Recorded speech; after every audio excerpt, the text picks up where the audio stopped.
और अगर तुम्हें ये भ्रम हो कि एकांत में आसन लगाकर ध्यान लगाने से भगवान की प्राप्ति हो जाती, तो बगुला बहुत एकांत में जल में खड़ा होकर एक टांग केवल ध्यान लगाता है, लेकिन मछली का, भगवान का नहीं, तो उसका उद्धार हो गया क्या?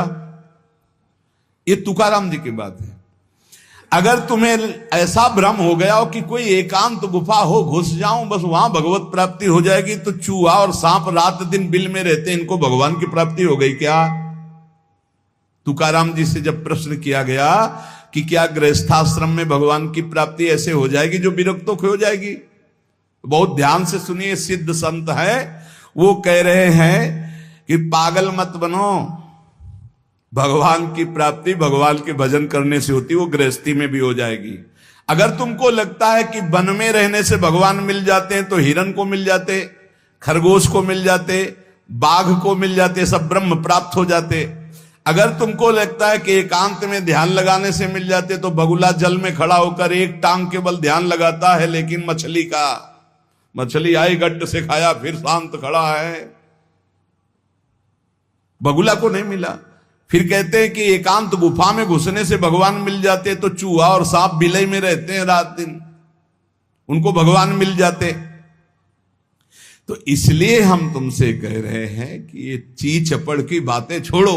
तुकाराम जी कह रहे हैं घर में विट्ठल का मंदिर बना, घर को ही विट्ठल का मंदिर बनाओ, ठाकुर विराजमान करो, आप सेवक हो जाओ, बढ़िया भोग लगा के पाओ, नाम कीर्तन करो, कथा वार्ता करो, अपने कर्म को भगवान को अर्पित कर दो, भगवान की प्राप्ति हो जाएगी।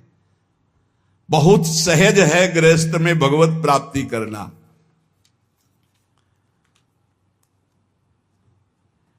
हम तुमसे पूछते हैं, जो लोग सोचते हैं अन्न नहीं खाएंगे तो भगवान की प्राप्ति हो जाएगी,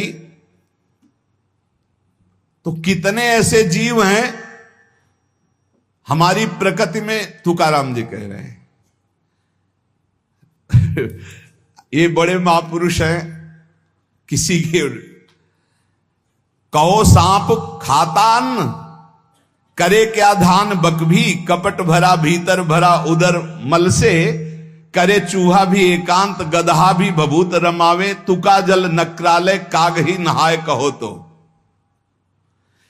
क्या अन्न न खाने से भगवान मिल जाएंगे?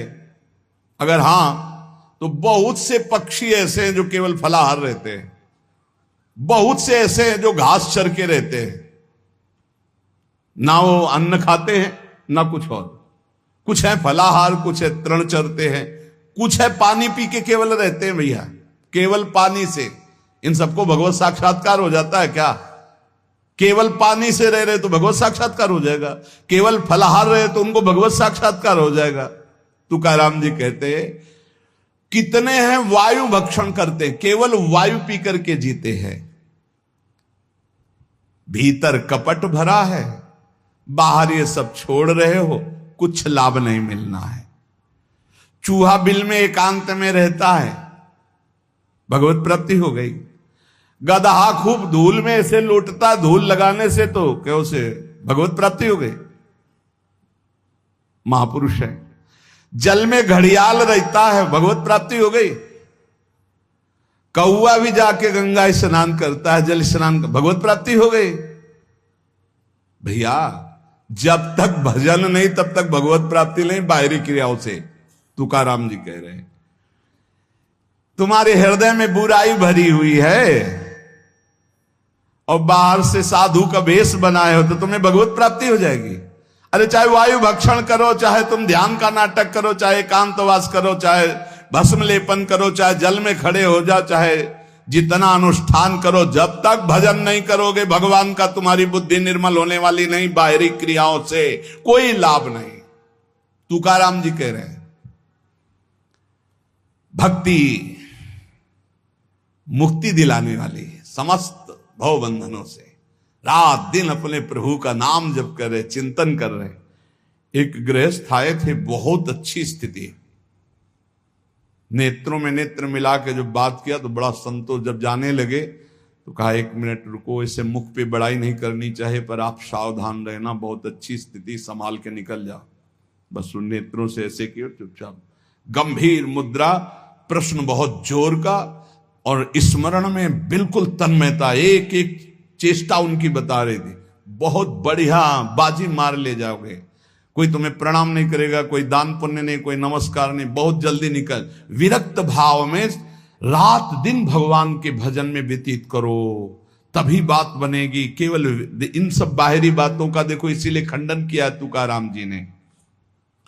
जो विरक्त अपनी देह को घृणित समझकर त्याग देता है, देह के राग का, बलमूत्र का भान क्या इसमें, वो महासुख को प्राप्त होता है। इससे ज्यादा प्यार करने की जरूरत नहीं है। जो इस देह से ज्यादा प्यार करते हैं वो सीधे नरक का रास्ता तय कर लेते हैं।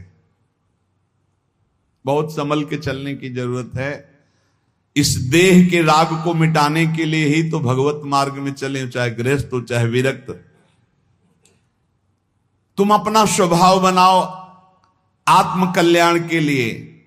शरीर को ज्यादा सुख दोगे, ज्यादा सुख भोगोगे तो नरक का रास्ता पुष्ट कर देगा। और शरीर का त्याग भी नहीं करना है कि मतलब, क्योंकि शरीर के बिना भजन नहीं होगा, शरीर के बिना साधना नहीं होगी। तो उचित खिलाओ पिलाओ, उचित विश्राम और खूब भजन और सतमार्ग की चेष्टाओं की। इसको इतना भजन कराओ कि इसका भाव ही नष्ट हो जाए कि मैं शरीर हूं। तुकाराम जी कहते इसमें संदेह नहीं। वैराग्य की बातें करने से वैरागी नहीं हो जाता। जब सुंदर सुंदर भोग, सुंदर सुंदर रूपवान भोग शरीर के सामने उपस्थित और भोगने की इच्छा ना हो, उसका नाम वैराग्य है। बातें करने वाले वैराग्य की तो करते रहते हो, जब सामने प्रश्न आता है तो उत्तर नहीं दे पाते, अर्थात भोग आता है तो उन्हीं में लिप्त हो जाते, उन्हें वैरागी नहीं कहते। इसीलिए हम कह रहे हैं कि अपने मुख से नाम नाम नाम, निरंतर नाम जप करो। यदि मुख नहीं नाम जप रहा तो ये जिह्वा टुकड़ा है मांस का, और मुख जो है मांस का एक कुंड मात्र है।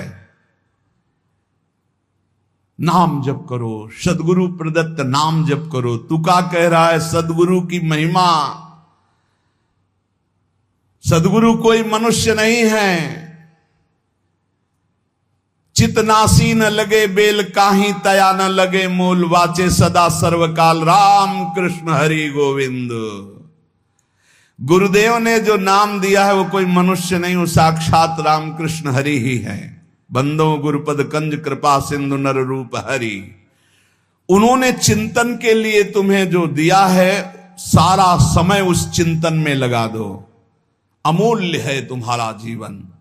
हर समय राम कृष्ण हरि गोविंद नाम जिह्वा पर बना रहे। चिंतन नासी न लगे बेल सर्वकाल करावे। चिंतन के लिए कोई समय नहीं है ऐसा कि हम नहा धो के फिर चिंतन करेंगे। अगर शौचालय में ही मृत्यु हो गई तो हर समय नाम जप, हर समय नाम जप। सदा राम कृष्ण हरि गोविंद का चिंतन करो। एक सत्य सार यही है, ना फलाहार रहने से, ना जल पीने से, ना वायु भक्षण से, ना इन सब बाहरी बातों से भगवत प्राप्ति नहीं होती। भगवत प्राप्ति होती सदैव भगवत चिंतन करने से, नाम चिंतन करने से। भगवान नाम कीर्तन भगवान की प्रसन्नता के लिए, भगवत कथा भगवत प्रसन्नता के लिए। तुकाराम जी कहते हैं गीता है, श्रीमद् भागवत है, ये भगवान की प्राप्ति के लिए चर्चा हो रही। जो भगवत प्रसाद रूप मिल जाता है उससे जीवन यापन का। जब तक जीवन है हमें हर समय भगवान नाम जप, भगवत कथा, भगवत भक्तों का संग, यही करना है। प्रभु के नाम की महिमा प्रभु ही समझ सकते हैं, दूसरा कोई नहीं समझ सकता। या प्रभु समझा दे पुरुषोत्तम तो समझ पावे। कर्म के फेर में पड़ा हुआ जीव अगर अट्टहास करके नाम पुकारने लगे तो कर्म बंधन नष्ट हो जाए। राधा राधा राधा जोर से चीख चीख कर, तो बोले कर्म बंधन विध्वंस होते हैं। जितने के कानों में नाम पड़ेगा